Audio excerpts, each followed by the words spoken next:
Should we start the thing? The show's starting, Tom. Late this spring, I contacted a couple of people I thought could help get us an interview with Russian President Vladimir Putin. I'm an American citizen. I can interview anyone I want, and I plan to. But the Biden administration found out anyway by reading my emails. What we've seen recently is QAnon followers as well going to these meetings, seeing this big public spectacle to take over these school boards over the next year. The right-wing freak out machine. Ah, the black people are coming to get you. We went for two reasons. One, to bring Osama bin Laden He to the pulled it gates out. of hell. We want to do with gun violence what we just did with COVID. Hi, everyone. Hello. Happy Thursday. Hello. But I am willing to lead a song here if you are all game. Happy birthday, dear Steve. Happy birthday to you. All right. That is, I don't even know what to say about that. That was the most X-rated thing I think I saw today. The thing about, listen to this media. Not only does the press secretary sing happy birthday to a Reuters reporter, so he's a Wire reporter, so that'll be disseminated in 100,000 different places. But listen to the welcome she gets when she walks into the room from the press. This is Jen Psaki walking into the room with the press. Hi, everyone. Hello. Happy Thursday. Hello. Oh, hello. We're going to do our fun voices. Oh, it's another fun hangout. We get you to be with you for an hour, Jen. Hi, everyone. Hello. Hi, everyone. Hello. Happy Thursday. Happy Thursday, she said. Oh, my goodness. Oh, my God. She did a little play on words. Happy Thursday. Oh, no, that was for us. That was for us to feel good. Thanks, Jen. Happy Thursday to you. Is it Thursday? I said happy Thursday. Well, I was going to say, I did hear it was Steve Holland's 29th birthday. His 29th! My goodness, he's far older than that. The joke is that he's 29 again, you know, because... Wink, wink. Yep, because Steve, we know he's actually 74, but it's a very original joke for Jen Psaki. And the crowd here, the audience, which is what they are both falling down in their seats, falling sideways, holding their guts, laughing. Oh my God, Jen, you hear that joke? They are so over the top, thrilled and stimulated by her. My goodness. Hi, everyone. Happy Thursday. Hi. She just looked at me when she said that. No, she looked at me. No, she was looking at me. I totally know she was. So, happy 29th birthday. I am a terrible singer, but I am willing to lead a song here. Why are they laughing? You're going to be overmodulated. Are you serious? Do you hear these whores? Seriously. It's insane. I mean... Do you hear them laughing? Yeah, I heard them laughing. I did. I mean, Yeah, it's a little like... No, it's not a little anything, Alice. It's not a little anything. We are watching an orgy is what we're watching here. We shouldn't be listening to this. This is X-rated material. This should get flagged on YouTube. I have never... This is incredible. Just the way she casts her stare for a moment. Well, also, it just... Let's do it all again tomorrow. Oh, my gosh, she ended just like that. They used to say that in the West Wing when they were super competent. My God. Hi, everyone. Happy Thursday. It's also This is not the relationship. You think it's not, Alice? No, you don't think that this is pure gold that she's... Yeah, I don't think that's self-deprecating. Why I'm are a really they laughing bad at these are children. I can't believe I was floored when I was an adult male having to announce that it was Cupcake Day at a radio station, and adults would come over from their cubes, and I could hear the doors opening from all four corners of the hallways, running over. Oh my God, it's Cupcake Day. What flavors do you have? Oh, which one's good? Oh my God, they're Red Sox cupcakes. That's great. Now, these people, this is Romper Room. Oh, my God, she's so funny. Isn't she so... Yeah, not only is she the most honest woman in the entire world, she's also just so funny, and she makes us cookies and sings us songs. They just are craving parental figures. They don't have any structure or love in their lives, so they need like a parent to look out for them and run the activities. I dealt with 7, 8 years back with millennials who were right out of college, who were working with me. And I remember if ever I said anything stern, I would get the look of hate and then upset. And then 1,000 little angry texts from underlings where when I used to have this. And then my friend said it. No, you have to understand. You have to give them a guidance sandwich. You have to say something really nice, then put your helpful critique in there, and then something nice again, or else they'll absolutely writhe and they'll be hurt and abused. And that's what you have to do. It's like crazy. These children. She should not. The fact that she goes out there and knows she's going to kill like a comedian, that they're that fawning, that she knows she already has them. Do you think they talk about the team, the communications team talks about the lines that they're going to use before she goes out there? Do you think they spend time on that? I don't think they have to spend any time whatsoever. That's it. I think that she sends cute, friendly texts with emojis to some of the press pool, and they share it amongst each other as they wait there. Oh my God, look, she sent me a bunny. Oh my God. They knew it was my birthday. Steve, they know. I don't think so. This is the press secretary should be ready for a Thunderdome when they get out there, because these people should be asking questions that will break news, asking questions that will yield an answer from her that's either transparently false, unsatisfactory, or in a very rare occasion, helpful, or a very rare occasion, truthful, which of course would go against the actual agenda of the administration, and that's for any press secretary. So I mean, you're supposed to be a pugilist. If you're a good reporter, you ask the question. If you can set her up with the initial question, then come in with a follow-up and bang, knock her off balance. Try to get something out of her because she's ready. She is ready to shoot down every question. But the fact she is so comfortable with this group that she knows she comes wafting in there, happy, self-assured, self-confident. She's a little bit older than most of them. She knows that she owns them, and she can feel the energy in the room. She knows that they're subservient. It's a teacher with little students, and they're happy to see Miss Psaki, and she's going to say nice things to them. Today they got to do a sing-along with her, and they sang with her. My God, when I worked at the Herald, the old guard of people, Jules Crittenden, if he heard that I was singing with a press secretary, Alice, he would have, in front of the newsroom, sawed my head off and drank the blood out of my skull. And rightfully so. You're not allowed to do that. This is crazy, incestual stuff. This is absolutely nuts. This is not what it's supposed to be.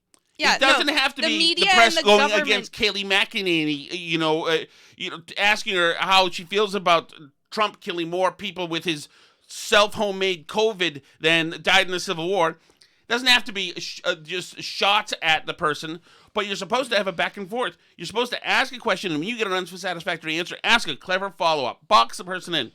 That's not going to happen now. They're singing together. This is crazy.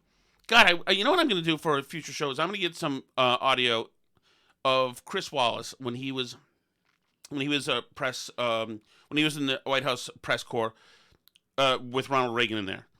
He was vicious.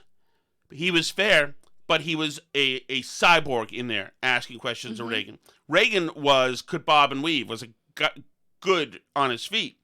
But Wallace was asking, Sam Donaldson, I mean, these were all good liberals, but they had pride in being good reporters. They wanted to come back to the station with a scalp. Yeah, even like the reporters that obviously loved Obama in the Obama years didn't behave like this. They didn't ooh and ah over like getting cookies. There were some. I mean, there were some times when the Obama, let me put it this way.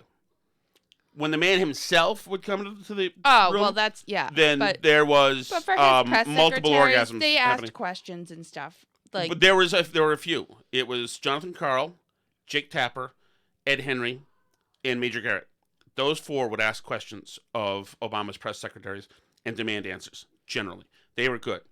They have all since gone sideways, most of them anyway. But it's like, but I feel like Trump hurt them, so now they're like emotionally damaged, and they need this kind of the old crew, the Trump crew, the crew of it mostly has been moved on. Like Acosta's no longer there. But these people existed during Trump. Oh, definitely. So they're like now definitely. so emotionally damaged that they need this kind of support and love from the press secretary. When they accuse Trump of being a murderer, when they accuse Trump of coddling and being of one mind with the KKK, he would turn around and smite somebody like Yamiche Alcindor or these other softy idiots. And absolutely, he would bang their heads, and he should. That's good, absolutely. And same with Kayleigh McEnany. Then they wouldn't take it. These are absolute. This is horrific. If you're somebody who cares about the freedom of the press, and the is it the fifth column? Is that the press? Is it the fourth column? Whatever it is. Anyway, the importance and necessity of the institution. You don't complain and say Trump's creating an atmosphere of danger for the press by yelling at them and calling them the dishonest media, and then saying, "See the dishonest media back there," whatever. You don't. They kvetched when Trump did that, saying, "Oh my God, it's an attack on the First Amendment. It's an attack on the First Amendment. It's an attack on the First and freedom of the press, etc." No, what you're seeing here is an attack on the First Amendment. Yeah. This absolutely right here. When you're seeing the press lay down its arms. Yeah, Kim Jong-un doesn't walk around saying that it's the lying media. He loves the media because the media says exactly what he wants all the time. That's he doesn't have an antagonistic relationship with the press, but that's obviously what they want, you know. That's not the danger to the media, is when the dictator's like, "Oh, they're such jerks, I hate them." The problem with the media is when they work for the regime. Yes, and that's what these guys do. And during the Trump era, they called Fox state media. Yeah, well, that was one station, okay? And there were plenty of people who are critical of Trump on Fox, too. Yes. It was not a unified response the way it is with this media, where, like, there's literally nobody on most of these channels who ever says anything negative about the Biden administration. No. If you are all game. Is this a good day to ask for an interview with the press? It may be. Who's with me? Someone here has a good voice. Wow, you know what? I remember all the deep, "Sir, this is not a laughing matter." Remember it was tone deaf last year? Not anymore. There's no tone deaf. Nope. Who has a good voice? Oh, I do. Let me volunteer. No, let me volunteer. Happy birthday to you. Happy birthday to you. Happy birthday, dear Steve. These are adults from 25 to 75 years old. They're singing happy birthday like these kids do, who are 3 and 7. It actually does remind me. I was thinking that during the clip, how their reaction reminds me of like when I told the kids earlier that there's like tacos for dinner or whatever, and they're like, "Oh, yay, tacos, yay!" Absolutely. It's the same reaction. Happy Thursday. Woo! Yay. Oh my goodness, that was directed at me. Happy birthday to you. They even do a long, drawn-out finish. Yeah. So comfortable are they? I'm surprised. By the end of this administration, they will learn to harmonize the whole thing. All right. I will also note, Brian Karam, excellent voice. I don't know what you do with that, but that's one thing I learned today. Okay. Thank you so much, man. Brian Karam's the pig reporter from Playboy, who, among other things, managed to almost get in a fist fight with Sebastian Gorka during Trump. But that is that. Biden having a little trouble today during his talk on Afghanistan. Work for the release of detained Americans, including Mark Ferrix. I want to pronounce the name correctly. I misspoke. And this starting this month, we're going to begin to relocate. We're going to. I will say one thing: that this actually does sound more like a stutter.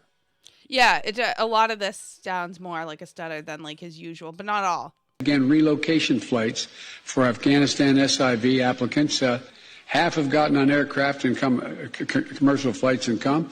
Another half believe they want to stay. We went for 2 reasons. One, this is, by the way, these are 4 different cuts, so I'm not trying to screw them on this. To bring Osama bin Laden to the gates of hell, as I said at the time. Except at the time, you didn't have 11 seconds of dead air when you said it. Yeah, So it was I more honestly, I kind of feel bad. It's very uncomfortable because I think, some of these, he clearly knows that he doesn't sound good. And he's, trying to pull the sentence together. And I don't know. It feels uncomfortable to me to watch it, to be honest with you. I'm going to take a bold stance. Oh, no, go ahead, Alice. Go ahead. I don't like that he's the president, obviously, but this situation, how much longer can they drag this out? Who's pushing for this to continue like this? No, this is something that Jerry Callahan says all the time. One of Jerry's, or maybe both of them, had dementia, and he said it reminds him of it, essentially. And speaking of that, Alice, you were with Jerry today. I actually didn't grab any audio of it, which I can't believe, of Alice. You were very sweet. You were nervous. You said you were scared, right? Mm-hmm. Which I understand. Before I became a hugely famous pro, I was afraid too. But you were scared and did. But I held it together. You held it together. You brought some information to the table. You answered some questions. I didn't exactly hear the Iron Dome defense go up when he called me a fat load, Alice. My goodness, doesn't take much. Little bit of the limelight. Throw the fat boy right under the bus. I didn't know anyway. I know Jerry, isn't he? I did not say that either. That's not true. My God. He was talking to Turtle Boy. I didn't want to interrupt. What? No. It's the Marquess of Queensberry rules when those 2 guys are talking, obviously, Alice. My goodness. Yeah, I remember that. But the show sounded good. Did a good job, Alice. Thank you. I'm pleased. So I was in this... I was where you are right now, and I could hear you in the next room, but you weren't saying much. So I was like, either all the thing's gone sideways and it's totally collapsed, and she's in there drinking herself to death, or the other people are just talking a lot, or things are going well and they're just doing their thing, and so it seems like it went well. I thought it was a good show. I think it was a different twist in the show. Was it different than usual? It seemed like a normal I think it had more order, maybe just because you loaded him up with stuff. He always tries to keep order, and I think he's naturally good. I think that his guests, I bring stuff when I'm with him. Mm-hmm. You don't like order. You're a chaos agent. Right. I don't like order, and Turtle Boy doesn't like order. He has the things that he brings to the table that he wants to get in.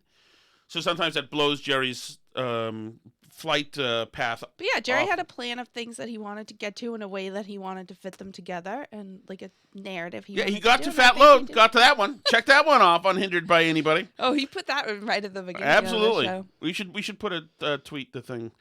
All right. As far as psychotics in Washington, D.C., pretty much more of the same. Some of these people have not changed their tunes. Why would they? Look, the simple answer to that question is we must eliminate funding for CPB, ICE, and their parent organization, DHS. Time after time, we have seen it as advocates on the ground, as human services agency on the ground, to continue to see over and over again that these agencies are inept to humanely guiding migrants through our immigration system, and they further continue to terrorize migrant communities located. Terrorize migrants. So she called them terrorists. That's right.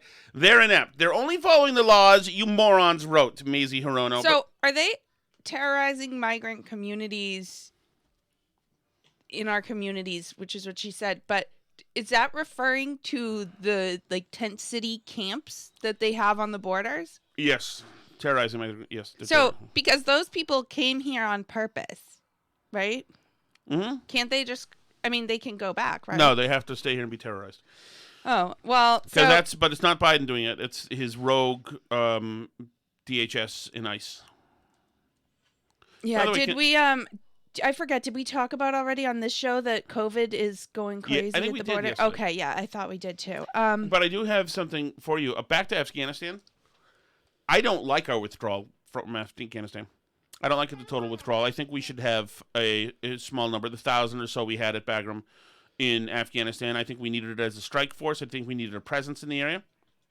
I think that I kind of thought that, and then I saw like the president, whoever it was, on TV saying that we behaved very badly there and we weren't welcome back, and I just felt like, well, then screw them. Who cares? What is the president there? I don't know any of those warlords, presidents, villagers. Who cares about those people? Like, oh, well, we don't even want them here. Like, okay, fine then. Why are we dying to try and build their country into something that they're like they're not ready and don't want to be? Well, we start on these, little experiments into democratization of these places and liberation these places, teaching little girls to read things and all that other stuff. I mean, that's good. But we've given some people a taste of freedom from the Taliban, and I don't like the idea that, when you make a deal with the U.S., usually you get screwed, and now the Taliban's going to overrun everything and massacre people in the streets. And we're like, oh, we're done. It's fine. Like, yeah, I mean, I it's dishonorable. It is dishonorable. It was dishonorable after Vietnam when we left people too. I get it, but I like it's complicated Taliban and hard. Are a bunch of dickheads.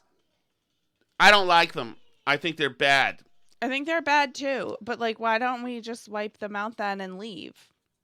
Well, I mean, we did a pretty good job for the first couple of years there.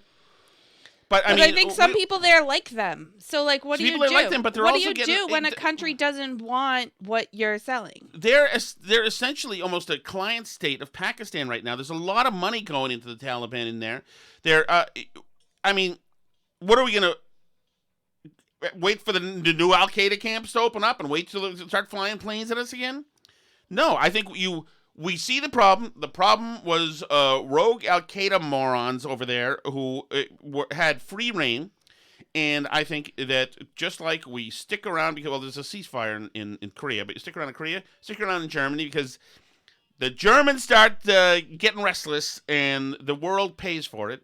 And, and we should have a presence in these places. Yeah, but Germany had previously had a modern country prior to World War II. Yeah, but I'm not saying that we should build the country of Afghanistan. But the only way it's going to be stable is if we do that. Like when people talk about like how much military spending we do, a ton of that is like us building roads and stuff in Afghanistan. Like we're trying to, it's like what Kamala wants to do in Guatemala, like make a country that people don't want to leave. Like that's what we're trying to do in Afghanistan is like build a country that doesn't make people want to be terrorists. And I just don't know that we can. I don't know how much money and American blood we can pour into the project.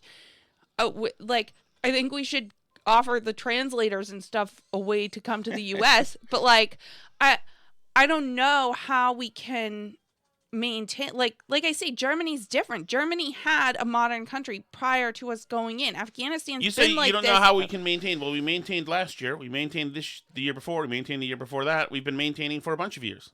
Well, that's how we maintain. Yeah, by pouring huge amounts of money and life into the country just to like keep it from falling totally apart at the seams where they're like killing little kids again. I just don't like. They don't want to be a modern democracy. I'm not saying that you got to make a modern democracy. I think you need a foothold where there is going to be a beehive of terrorism. I mean, I think we are still doing that, aren't we? Stops the mass killing of people. From where? From Guam? I don't know. I don't think we're in the area. If we're not there, we're not in the area. I don't think. Okay, so you want to cut run like your new boss, Jerry does. No, I want to drone stuff, and I want to... I'm done subsidizing infrastructure projects in countries that hate us. Like, I'm done with it. Okay. All right. Okay, so let's see now. Where should we go? Since we're talking about foreign surveillance of terrorists, let's talk about domestic surveillance using a foreign surveillance apparatus. The NSA going after Tucker Carlson. Late this spring, I contacted a couple of people I thought could help get us an interview with Russian President Vladimir Putin. I told nobody I was doing this other than my executive producer, Justin Wells. I wasn't embarrassed about trying to interview Putin. He's obviously newsworthy. I'm an American citizen. I can interview anyone I want, and I plan to. But still, in this case, I decided to keep it quiet. I figured that any kind of publicity would rattle the Russians, and make the interview less likely to happen. But the Biden administration found out anyway by reading my emails. I learned from a whistleblower that the NSA planned to leak the contents of those emails to media outlets. Why would they do that? Well, the point, of course, was to paint me as a disloyal American, a Russian operative, been called that before, a stooge of the Kremlin, a traitor doing the bidding of a foreign adversary. And of course, I'm hardly the only person who's been accused of those things. All right, Allie G, what's your take? Well, obviously this did happen. Like, they absolutely were surveilling people, and the issue isn't so much that they would incidentally see an American citizen's emails or texts or whatever while they're surveilling foreign nationals. I mean, that's going to happen. The issue is that they then decide when it's somebody they don't like to unmask the name and leak it to the media. So, and because if that's a thing that they do, which clearly it is, because it's not the first time that they've done it, including like with Trump, if that's a thing that they do, then they can't have this power to surveil anymore like this. They just can't. They can't be trusted with it, and it needs to go away, which is too bad for our like intelligence capabilities internationally. But like, if they can't handle the responsibility, then they can't handle the responsibility. And I think that this reflects this like sickness in DC, where these like career bureaucrat people think that they're quote unquote apolitical and that they can just get away with anything. They just honestly think that anything they do is good by definition because they're doing it because they're the good guys. And it like warps their entire moral perspective. They can't, we have to clean house. I mean, like drain the swamp, as we say, right? This is an untenable situation. And it's frustrating to me that Trump wasn't able to do more because this is the executive branch. This is something he had total power over. It's frustrating that Trump wasn't able to do more about this. And did he have total power over it? Considering, Alice, while they were briefing him, they were investigating him? I mean, yeah, no. They so of used course not, conversations with the president as investigations. They all sat with him, gave him an intel briefing, then all met in a truck and exchanged notes on what he said. God, there should be 500 people in prison right now. But he had the capability to like fire those people. Obviously, he got in trouble for it then, like when he did it to Comey and everybody. It's an issue. But part of the problem of the way he did it with Comey was like what he said about it when he did it, right? Like, and that's one of the flaws of Trump. Whatever the good things about him, he runs his mouth a lot. Like that's just one of his things, and. I think it screwed him up as president a little bit, and as in it made it harder for him to do some of these things that he wanted to do. And I don't know if there would be somebody, like, I don't know if a DeSantis is an iconoclast enough to start, like, dismantling intelligence agencies. And even that was Rashida Tlaib who said we should get rid of Homeland Security, too. Like, I'm not married to having a Department of Homeland Security necessarily. Like, we didn't when I was a kid. That only started 20 years ago. Yeah. So we don't necessarily need it. We do need a functional way to stop people from walking into the country. So we need something there. But, that goes for all these departments and agencies. They suck up a huge amount of the federal government's resources. They are totally unaccountable, all these people. And they're not... They're determining what our laws are. Nobody voted for them.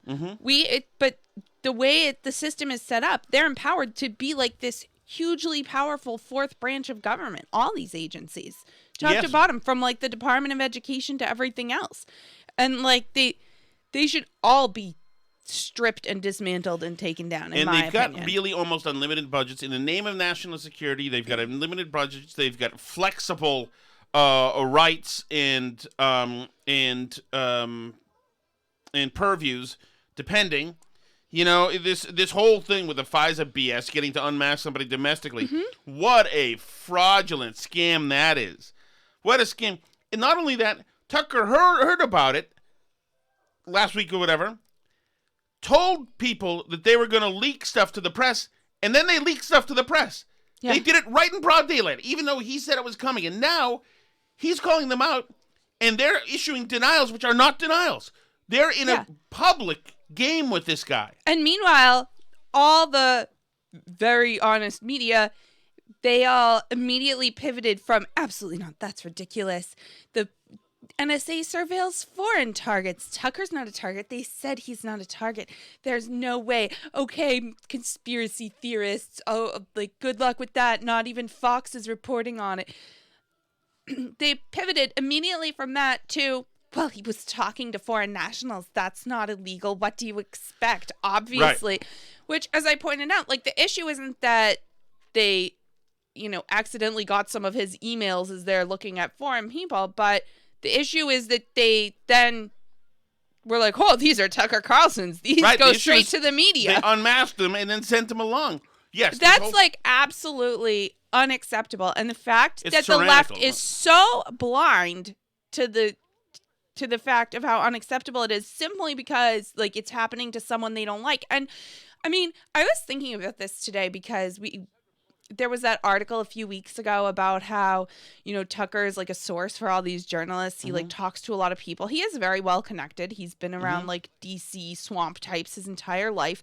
Like, the only reason we know about this is because he's so connected that somebody knew and told him about it. Yes. And by the way, I have a theory on that.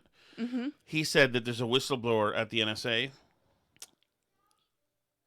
My theory is this. Okay. That the whistleblower is not at the NSA. The whistleblower is actually much higher, has a much higher position. And that he's just saying that to direct fire and chaos at the NSA, so they start asking each other questions. Yeah. I think it's I don't know who leaked it to him. It could even have been like the media reporters that got this story or whatever too, because he talks to people in media too. But it could have been somebody in government as well. Who knows? But if this happened I think it's a Republican committee, senior member of a committee. Okay. Probably. Oh, I don't know. But I mean, if this happened to somebody who was less well connected, I mean, they could have all kinds of things on all kinds of people and just unmask them if they want to damage somebody, and leak it. And like, we even saw this happening with the Matt Gaetz story, right? He was being extorted, blackmailed over some supposed investigation, which has never been confirmed, into something that he supposedly did. He has this associate guy who's involved in all kinds of shady stuff, but everybody like confidently says Matt Gaetz is a child molester now, even though we haven't seen any evidence of that. Right. There's no investigation. Nothing's been confirmed. Nobody's saying anything, but they can just, because they have access to all this information about all these people, and they are free to leak it to the press when they want, if they don't like someone. And I don't even like Matt Gaetz. I don't care. But they're free to like damage people with absolutely no repercussion whatsoever. Like, they're absolutely untrustworthy, and somebody needs to go in there and just like fire all of them. They're all terrible. Agreed. So, there's... Oh, but today they did, in fact, this is why the left lets them get away with this stupid stuff, because they put out their diversity report on how they're doing. It's their annual demographic report on how they're doing with diversity and inclusion. This is the DNI. Yes, this is the Office of the DNI. Director of National Intelligence. Right. So this is James Clapper, but this is the intelligence community's fiscal year 2020 annual demographic report. And then on the cover of the report, they put this stock photo that's like, you can find it on Shutterstock. It's like diverse office staff. And like, but it was not diverse enough, because then they photographed, you can't make this up. I thought this was a spoof at first, and then I looked and I'm like, nope, this is really the Office of the DNI actually tweeted this out. There's a girl in a wheelchair badly photoshopped in front of it. And then there's a blind guy in a suit with a seeing eye dog photoshopped. And they're like in totally different lighting and like not the same size as the rest of the people. And they're just stuck on there on the front. It's the most ridiculous thing I've ever seen. Did you tweet it from the burn barrel? We should have. I tweeted it from me, but I can retweet it with the burn barrel. But it is ridiculous. My God. God, we're inept and pathetic. So they managed to find time to do that, even though they can't keep the information secure at all. I mean, this was the problem. They lost a Supreme Court case in California, this one about the freedom of speech stuff, because the whole thing was that they wanted donor lists for private charities. And one of the points that the court ruled on was that one of the reasons why people have the right to keep their donor list private is because the government there, including under Kamala Harris, has shown that they're absolutely incapable of running a competent enough information technology operation to keep people's information safe. And they were hacked a bunch of times and leaked stuff a bunch of times. They just can't be trusted with anything. None of them. All right, I'm going to go to my man, Cuomo. This is just such a money shot. This is wonderful. This guy's incredible. Andrew Cuomo, governor of New York. Treat it like a public health issue. We know how to deal with an epidemic. What we want to say is we want to do with gun violence what we just did with COVID. That's what we want. That's right. They're saying. Somebody in the staff must have said, are we sure we want to use this line just like that? Are you sure, considering the Attorney General is rifling through our documents right now, wondering why we cooked the numbers in nursing homes? But yeah, no, this guy's got, he is Capone level megalomaniac, lost his mind, psychotic I think part leader. of this must be a troll. Like, he must be saying, like, if I just keep acting like I did the best job on COVID, then, like, nobody can deny it. I'm not going to admit wrongdoing. You're right. Hey, it's working for Fauci, but there you go. So this, Alice, this is something I want to get to, and this is really how vicious and dirty things are getting. Remember, like 12 years ago, whatever it was, when the Tea Party stuff was happening. Remember the Tea Party stuff was people who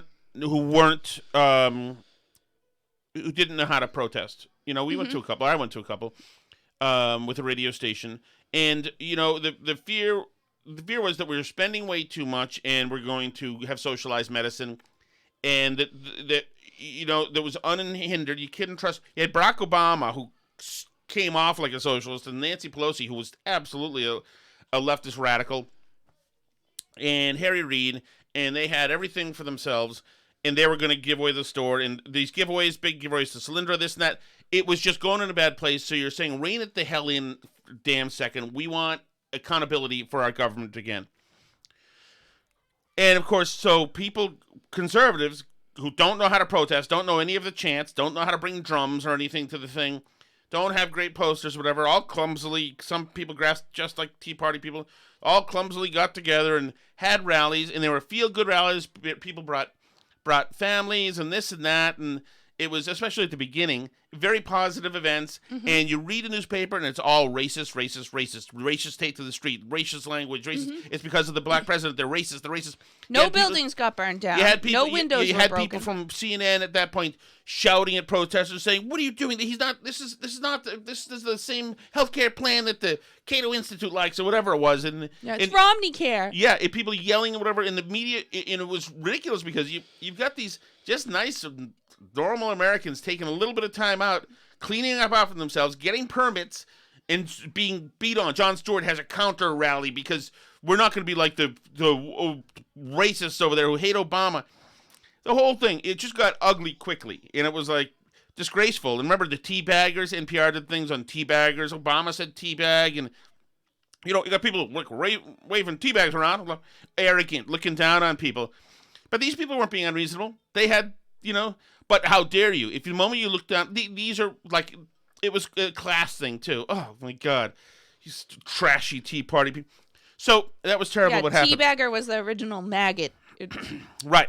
So here's today, a couple days ago, whatever, at a school board meeting in Michigan. This guy named Ian Rice got up and spoke. He is a black guy, and he has an issue with the critical race theory. Now, we're seeing a bunch of these videos come up of people in school boards, whether it's Loudoun County, Virginia, or wherever it is, and parents have had enough. A lot of them yell and scream and say, "How dare you?" And a lot of them are very articulate themselves wonderfully, and that's what Ian Rice does. But you're seeing more and more of this kind of stuff. This is Ian Rice. My name's Ian Rice. I've got 2 children here at the Caledonia School District. It's very apparent here by all of the parents that have spoken that this board and the school district is failing. More importantly, I came here to talk about critical race theory. This theory was never meant to be brought into grade schools, high schools at all. It's actually taught in the collegiate atmosphere, and more importantly, the legal portion of the collegiate atmosphere, to see different laws through the lens of race, from an ethics and an ethical standpoint, right? Not for grade schools and high schoolers. The problem with bringing it to high school and grade school level is that we don't have the educators to properly teach these kids. Instead, they're using it as their own agenda to indoctrinate the kids to hate each other. And whether you believe that to be true or not, the reality is that's what's happening. Critical race theory is teaching that white people are bad. That's not true. That would teach my daughter that her mother is evil. You already have an educator within your staff that has pulled my daughter aside and said, well, you're a minority, so you know better than to engage in certain things. Wow. Whoa. When I was brought to the school's attention, nothing happened to the educator. Instead, my daughter was brought in, and she was ridiculed.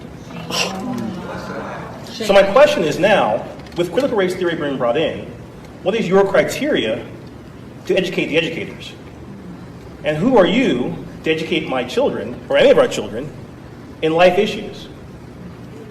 There's a good way to put it, huh? Mm-hmm. It's not your job to teach my kid about life issues.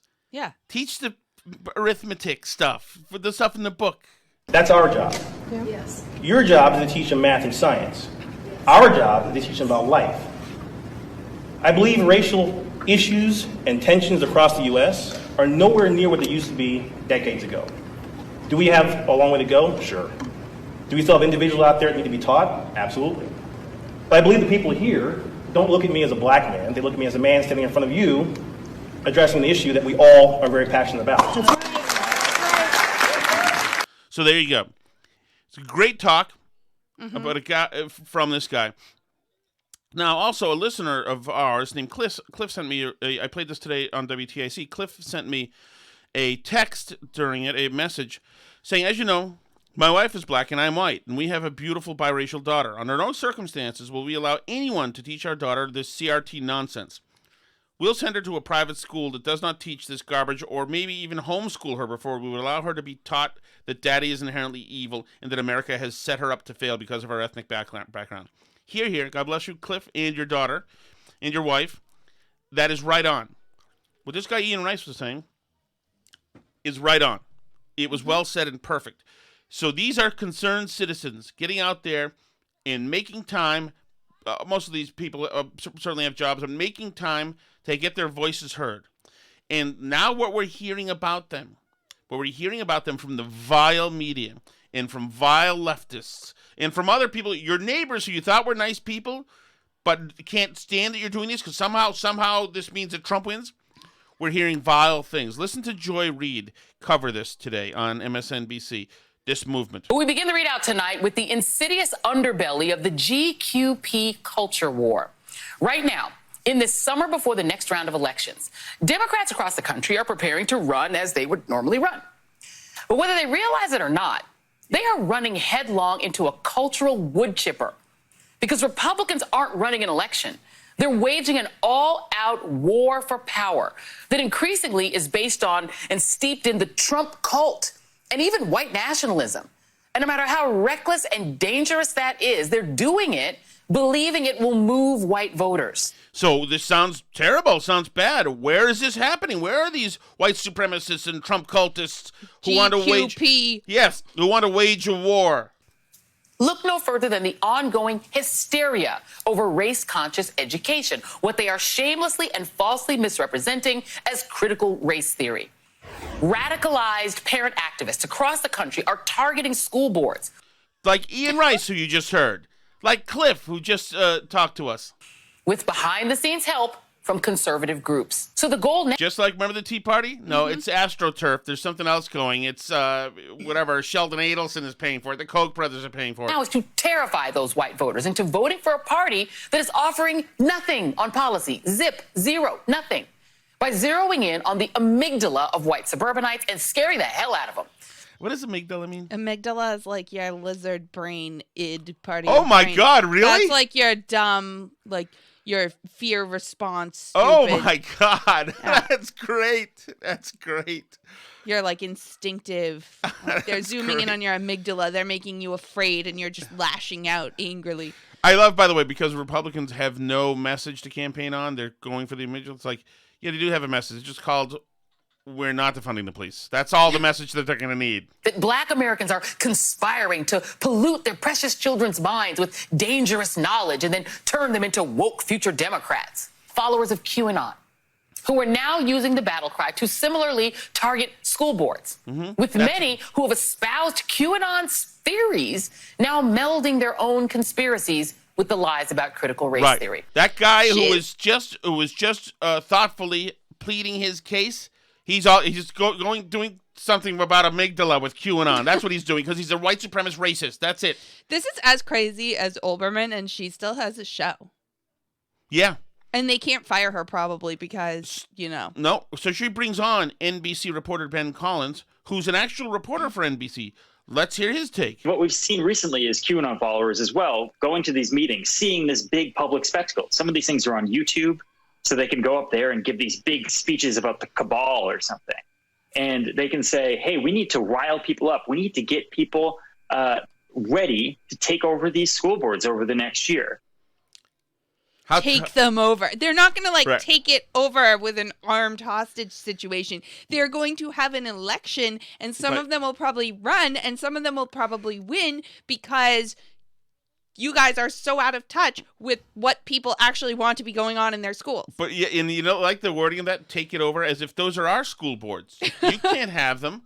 Why are you taking it over? By the way, why are you going out and expressing yourself at these meetings and then running for office? That's very un-American. I don't know why you do that. But how dirty is that they're doing that about these people? Wait, okay, so he's a black person arguing to the school board that he doesn't want critical race theory? Oh, well, QAnon. That's what he is. He's a crazy anon. I mean, how sick is this that you have to just call ordinary citizens who get involved for the first time, many of them, and you have to try to debase them, just call them, just slander them, whatever it takes, destroy his reputation now. Joy Reid out destroying the reputation. I mean, these are good Americans going out there and talking about this. A lot of them aren't necessarily Republicans. They're just like, why are you separating the white kids in the class from the black kids? To be honest, probably a lot of them are the voters who voted for Trump and then switched to Biden in 2020 because that was a large shift that was in the suburbs. And, those voters have been the swing voters in these last elections. You can like it or not like it as you want to, but that's very dangerous for the Democrats going into 2022 and 2024 if they get out of touch with that group of people. But it doesn't take much. Because it's like they made a trade, right? They made a bargain, essentially, where they said, we're going to lose more of our minority voters, more of our lower class base, more of, regular Joe blue collar workers of all races. And we're going to pick up more of the suburban people who have more in common with these elite coastal values, right? Who want decency and respect back and people to be nice and stuff. But if they lose those new voters that they got without gaining back any of the minority voters, which it doesn't seem like they have any plans to do, although maybe that's why they're switching on defund the police, is they're like, wait, maybe we should try and get our other voters back. We meant fund them. The Republicans, she's still been doing this, Psaki has. The Republicans are the ones who, they ran on defunding the police, and they voted to defund the police, and Biden ran on strong law enforcement. That's true. That's what happened. Yeah, that the Washington Post, unfortunately, Pinocchio that. The right-wing freak-out machine! The black people are coming to get you! That's Joy, how she went out to commercial. Worth a try, Joyce, considering your viewership is down to about 400,000 people. And most of them are through the We're Burn about Barrel. to pass each other like ships in the night, the Burn Barrel podcast and Joy Reid as far as listeners and viewers go. Well, I'm all set, I think. That's it? You don't have stuff? Was I supposed to have more stuff? No, but you looked down when I gave you the high sign. You looked down as if you had stuff. That's okay. Another great week, everybody. Thanks so much. I'll be Friday morning on WTIC. Hopefully, I'll be returning someday to the Jerry Callahan podcast. I don't know. I don't know. I have to go through the producer. I don't know. Is there an email I should use? Alice@JerryCallahanPodcast.com. You let me know. You let me know when the load can come back on. Okay? The fat load will be waiting for you. My goodness. Doesn't take much to show your true colors, Alice. Poor Tommy Shattuck. Thank you so much, everybody, and Jerry Callahan listeners and Burn Barrel listeners and everyone. You're all great. Keep those people out of this. My great. God, you're already a double agent. You don't want them to come listen to our podcast? You are such a double agent. Some people might have heard me today and tuned in today for the first time to the Burn Barrel, and you're yelling at them. Why don't you try being nice to people? My goodness. No. Everybody leave. Thank you so much, everybody who listens to the Burn Barrel podcast. We love you all. And you can find us on Twitter at Burn Barrel Pod, Facebook.com/Burn Barrel Podcast. You can find us on... Turn that echo off. What are you doing? You get echo because you're my producer now. For being a traitor, you get echo. Anyway, burnbarrelpodcast.com, all the socials. Follow us. Check it out. Love you. C'est la vie.